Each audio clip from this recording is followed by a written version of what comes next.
Welcome back, everyone. Great to have you with us again. Yes, welcome. Today, we're looking closely at review lesson 144, and these are so key for, cementing what we've been learning. Absolutely. Reviews aren't just repetition, they're integration. They help deepen the understanding. So, lesson 144 states this: my mind holds only what I think with God. And then it references two earlier lessons within the review structure. 127, there is no love but God's. 128, the world I see holds nothing that I want. Each one a pillar, really. Which naturally leads to that first big question, doesn't it? If my mind truly holds only what I think with God, what about all those other thoughts? Yeah, the fearful ones, the judgmental ones, the anxious ones. Yeah. Where do they fit in? Or maybe they don't fit in at all. That's the implication. They don't originate from our true mind, the one shared with God, like static interferences. They arise from a belief in separation, from the ego's thought system.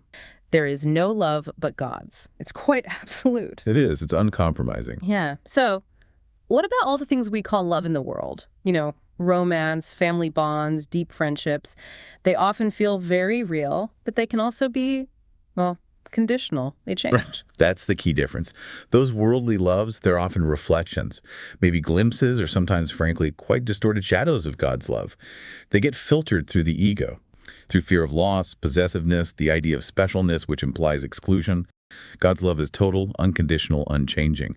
Worldly love, even at its best, often has those egoic elements mixed in. So the goal isn't to deny those relationships, but to see through the egoic overlay, to find the glimmer of God's love within them. And to recognize that the ultimate source, the real love, is constant, even if the forms change. Understanding this can really help us navigate disappointments, can it? When a relationship shifts or ends. Yeah, it stops feeling like a fundamental loss of the love, but rather a change in the form or maybe a revelation of the conditions that were there. Okay, and the third part, the world I see holds nothing that I want, referencing lesson 128.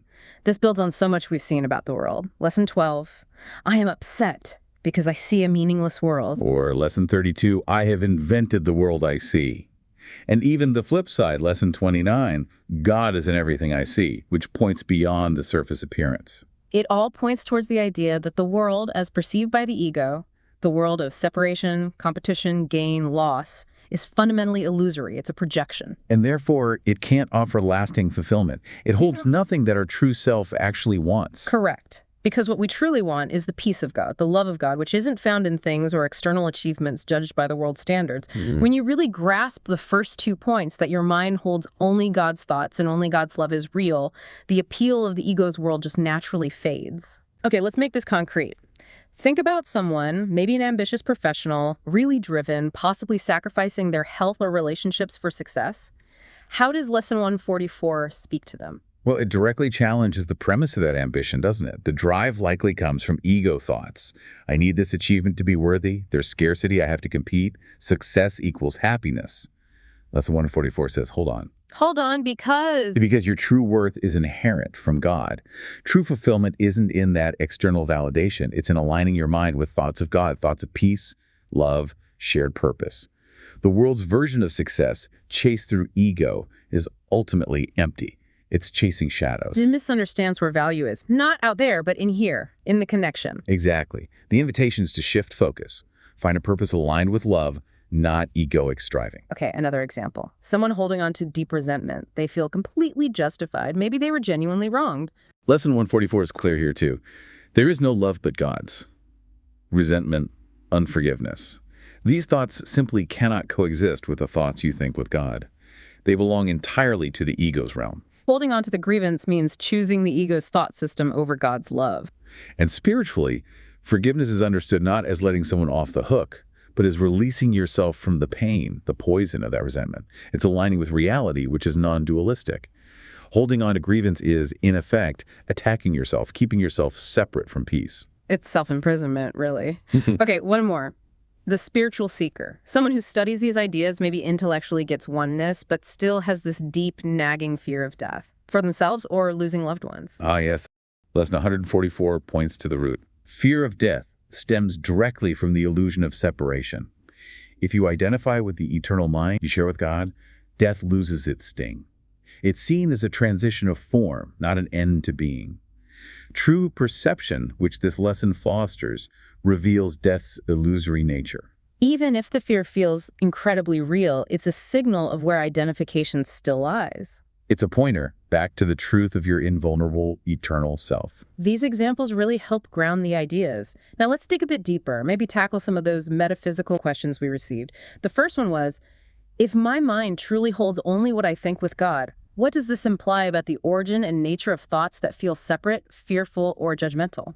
We've touched on it, but let's clarify. If the source, our true mind, is pure unity and love with God, then these other thoughts cannot originate there. They're like impurities introduced downstream. Metaphysically, they are illusions generated by the ego, the belief in separation. They don't have a real source in the ultimate sense. They're misperceptions. They arise from a mistaken premise, the premise of separation itself. Think of it like a dream. The scary figures in a nightmare feel real within the dream, but they have no substance outside it. Recognizing these negative thoughts as part of the dream of separation is the key to waking up from them. How can thinking about it that way help when someone directs really harsh judgment at you, or when you feel it rising in yourself? It helps you see it for what it is, not ultimate reality, but a symptom of the ego's fear and illusion. It's born from a sense of lack or threat within the dream. Seeing that allows for, well, maybe not agreement, but perhaps compassion, rather than just reacting defensively. You see the fear behind the judgment. That makes sense. Okay, the second question was about love. Given that there is no love but God's, how do we reconcile the myriad expressions of what we perceive as love in the world? Romantic love, familial love, friendship, and their often conditional nature. Yeah, this is a really practical one. As we said, think of worldly loves as reflections or maybe echoes of God's love. They can contain genuine elements of care, connection, joining glimpses of the real thing. But they're filtered. They're filtered through the ego's lens of separation, specialness, neediness, and fear. That's where the conditions, the potential for pain and disappointment come in. They're often reactions to perceived lack, rather than pure extensions of abundance, like God's love is. As we heal, as we release egoic attachments, the love we experience and express can become purer reflections. We start recognizing the Christ, the divine self, in others more clearly. The aim is to see God's love within and beyond these specific forms. How does understanding this help when, say, a close friendship fades or changes dramatically? It can feel devastating. It helps because it reminds you that the source of love hasn't vanished. The form changed. Perhaps the conditions weren't met or the egoic elements became too prominent. But the underlying love, God's love, is still there, always accessible within you and potentially expressible in new ways, through new forms, or even in appreciating the lessons from the form that changed. It fosters a kind of loving detachment. Appreciating the form, but not clinging to it as the only source. Oh, Okay? Wow, so bringing this all together, lesson 144, it really is a powerhouse review. It truly synthesizes so much. It clarifies the nature of mind, the singularity of real love, and the illusory quality of the world the ego perceives. It keeps calling us back to what's real, doesn't it? Encouraging us to question those automatic thoughts and reactions based on fear or lack. Absolutely. To recognize egoic thoughts as egoic, and to choose again for the thoughts we think with God.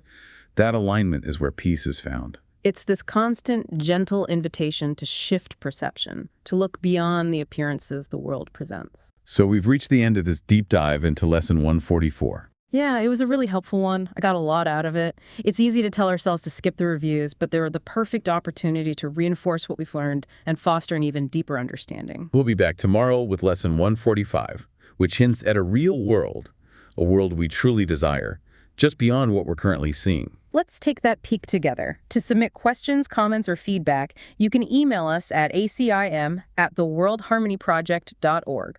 You can also follow us on TikTok at The World Harmony Project. And just a reminder, your consistent practice, your willingness to just sit with these ideas daily, that's what allows the understanding to unfold. Keep showing up for it. May you feel the presence of God's love within you today.